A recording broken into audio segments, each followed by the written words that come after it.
Brittney Griner is under fire for extremely aggressive behavior portrayed toward Caitlin Clark. It all started with a cheap shot, or rather, a calculated one.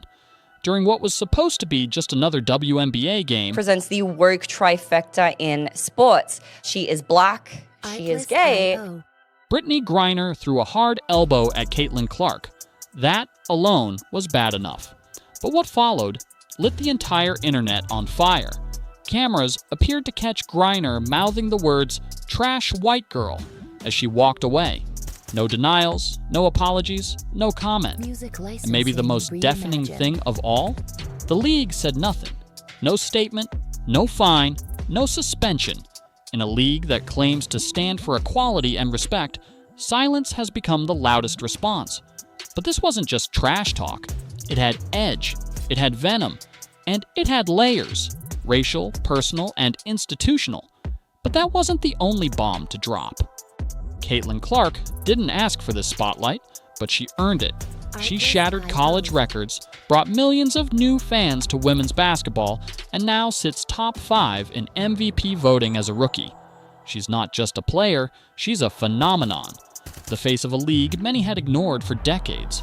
But with that spotlight came a target, a big one, and not on her back, on her identity. She's white, she's straight, she's Midwestern, she plays clean. She doesn't scream at refs or flex after layups. And in a league where narratives are carefully managed and veterans have long held the mic, Clark is a disruptor. The more success she has, the more friction she faces. Fouls ignored, hard hits unchecked, and now, slurs? But what happened next moved the conversation from foul play to something much bigger. Griner's elbow wasn't just physical, it was symbolic. And her whispered insult? It echoed through every digital platform like a grenade. Lip readers confirmed what they saw. Analysts didn't hold back. Even Skip Bayless said the quiet part out loud. If a white player had said the reverse, her career would be over by lunch. And he's right. If Caitlin Clark had called someone a trash black girl on camera, there'd be headlines on every major outlet, corporate statements flying out at midnight, and probably a league-wide ban within 24 hours. But Griner? Nothing. Protected. Untouched.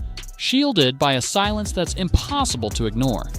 Fans weren't having it. The narrative was flipped. The WNBA's favorite storyline just became its most controversial. And the story took a dark turn no one could have predicted. After the video of Griner's slur went viral, fans began revisiting something that had floated under the radar for years. Her biological identity. Then, one video changed everything. A topless Instagram story Griner posted herself. No top surgery scars, a flat chest, and here's the kicker. Instagram's AI detection, designed to flag female nudity, did nothing. The clip remained online for nearly 2 years. That wasn't just a technical glitch. Experts say Instagram's AI flagged the clip as male anatomy. And suddenly, sports medicine professionals started speaking out. They pointed to Griner's shoulder width, jawline, bone density, even muscle development. Characteristics, they say, are rarely, if ever, found in biological females, even elite athletes. One red flag after another, adding up to one explosive question. Has Brittney Griner ever been medically verified to compete in women's sports?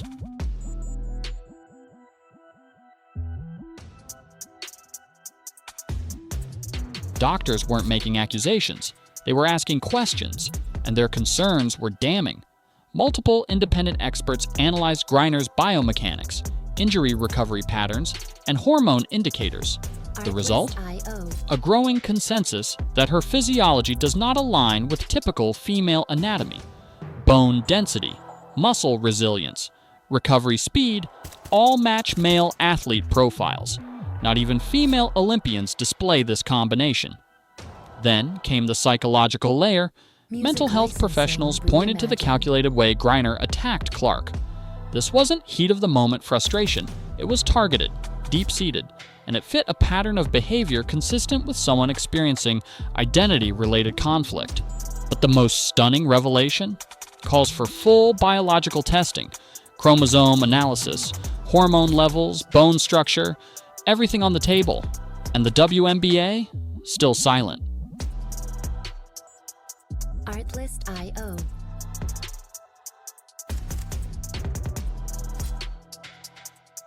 Let's play it out. What if these doctors are right? What if Griner was cleared to compete in women's basketball without proper medical verification? What if her advantages, height, reach, bone strength, were the result of a biological profile the league never investigated? Now you're not just talking about slurs, you're talking about eligibility fraud. Her stats? Invalidated. Championships? Tainted. Endorsements? In jeopardy. And the lawsuits? They'd come fast and heavy from players who lost opportunities to someone with an unfair advantage. Even more terrifying for the WNBA. If Griner is exposed, who else hasn't been vetted?